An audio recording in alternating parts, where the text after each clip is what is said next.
140만 원 들어갔는데 받은 거는 230만 원이니까 심각한 수술은 많이 주려고 만든 이제 보험이 바로 이 종수술비인데요. 근데 이런 수술비의 특징이 네. 한 가지가 더 있습니다. 네.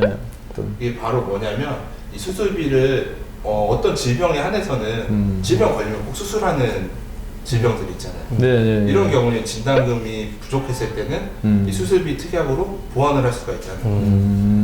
그 대표적인 게 저희가 지난편에 설명드렸던 뇌혈관 질환 특약하고 허혈심장 질환 특약인데 네. 이 혈관 질환 특약 같은 경우에는 대부분 일반 성인이라면 가입 한도가 1,000만 원 정도밖에 안 됩니다. 예. 가끔 특판할 때 2,000만 원 나오는 경우도 있는데 그런 경우는 드물고요. 그럼 이게 내가 1,000만 원, 2,000만 원 진단금 들어가 있으면 뇌랑 심장인데 약간 부족한 느낌이 들잖아요. 이럴 때는 이 부족한 진단비를 채우고 싶으실 때 혈관 질환 수술비 특약을 활용하시면 됩니다. 그렇죠. 이 암 진단비는 보니까 회사별로 이게 가입 한도가 크더라고요. 네. 뭐 5천, 1억까지도 가입할 수 있게 네. 하는데 아까 얘기한 뇌혈관 질환하고 심혈관 질환은 이게 가입 한도가 다 작더라고요. 네, 암에 맞습니다. 비하면. 그러니까 그렇게 부족할 때 수술비 별도 이제 포괄적인 수술비 특약이 아니라 네. 그 두 가지를 위해서 수술비 특약이 따로 있다는 얘기예요? 네, 네, 맞습니다. 그래서 준비를 하는 건데 예. 이 혈관 질환 같은 경우에는 심하면 몇 천만 원은 그냥 우습게 깨지거든요. 네. 이제 그래서 수술 정도와 예후에 따라서 이 진단금으로만 메울 수 없는 상황이 발생을 할 수도 있습니다.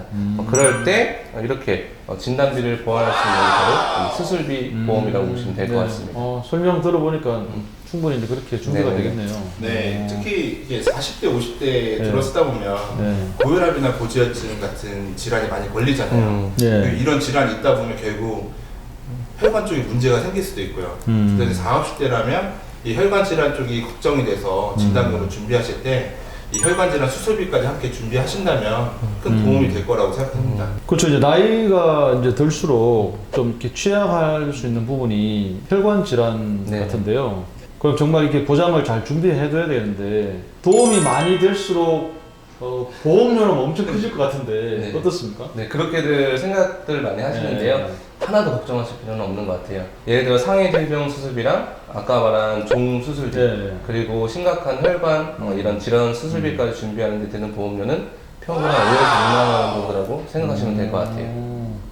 생각보다 엄청 저렴하네요. 네네. 이렇게 한 5, 6만 원 정도로 거의 모든 질병을 다 수술할 때마다 보장해 주는 거는 이 수술비 보험밖에 없습니다.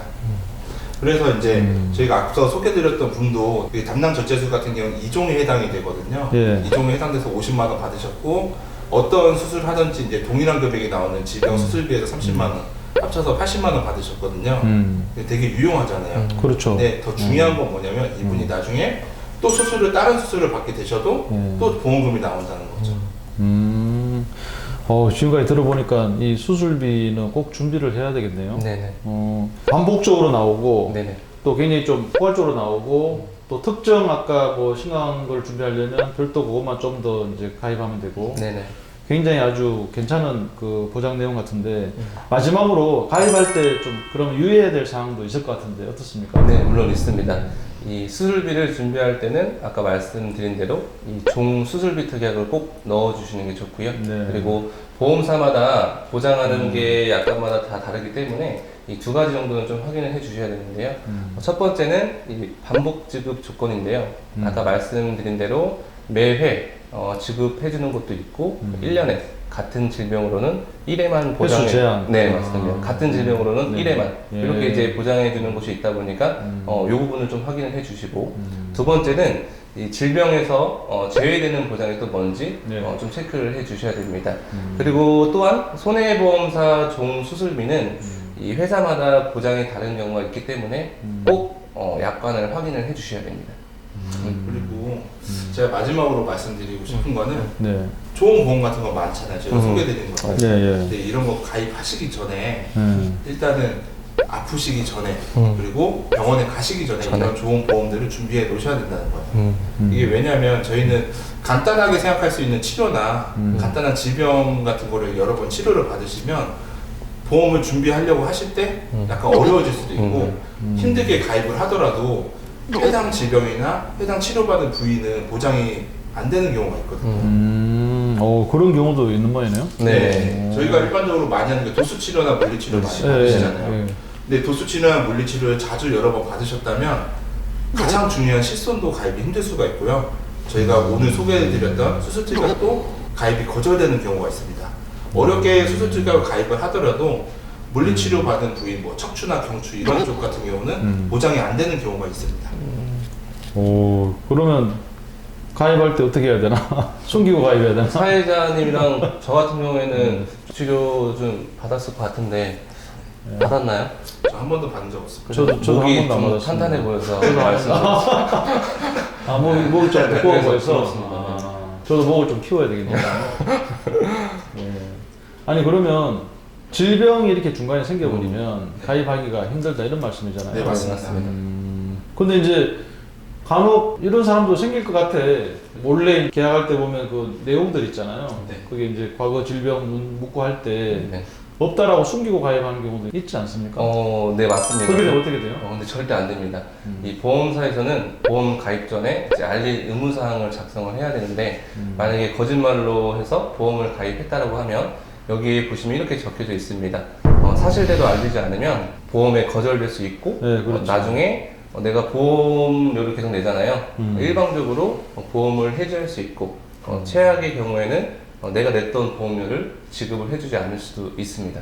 그럼 보험료 내고도 해지를 당할 수도 있다는 얘기네? 네, 또 낸 돈도 못 받고. 진짜 그런 정확하게 가입을 당연히 해야 되겠습니다. 맞습니다. 숨기면 안 되세요, 원래. 왜냐면 내가 나중에 종합병원 가서 승수술 받게 되면 의사한테 다 알아줘요. 네. 내 과거 병력들 말하잖아요. 수술 받기 전에 어떤 그렇지. 질환이 있었는지, 어떤 약을 먹었는지. 맞아요. 예. 근데 이거를 보험 가입할 때 고지를 안 했는데 나중에 나는 보험금 청구하려 이런 기록지들을 내게 되면 거기에 내 기존 질병들이 다 적혀 있단 말이에요. 네네. 그럼 당연히 보험사에서는 보험금 지급을 거절하게 되는 거죠. 네. 미리 알리지 않았다고 해서. 그래서 이 보장도 못 받고 해지되기 때문에 내가 이 치료받은 이력 등 솔직하게 좀 기입을 하셔야 됩니다. 그리고 하지만 아까 말씀드렸다시피 무엇보다 좋은 거는 미리미리 준비를 해 주시는 게 가장 좋을 것 같습니다. 그렇겠네요. 네네.